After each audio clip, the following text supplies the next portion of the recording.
na te thai bova kan za ya in pek na avang ya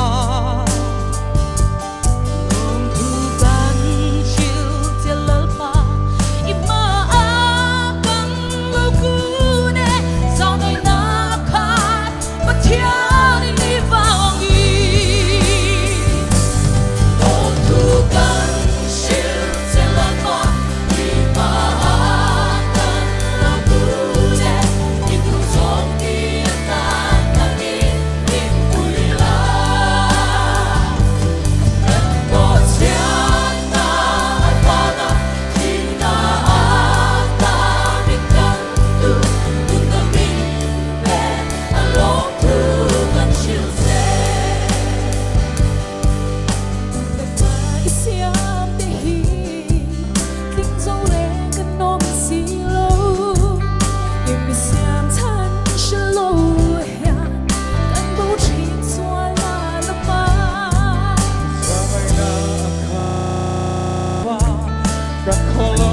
te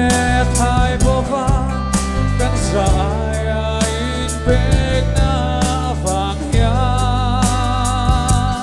Hùng thu ban chiều tia lal pa ima akan lo ku ne sao ngày na khat mà thiên đi vang y Hùng thu ban chiều tia lal pa ima akan lo ku ne itu song kia tan tan in vui la Gần một chiang na vanga khi na ta biết chân tu luôn tâm min về lòng thu căn chiều xe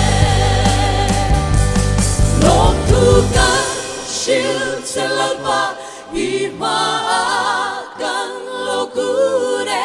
itu song ti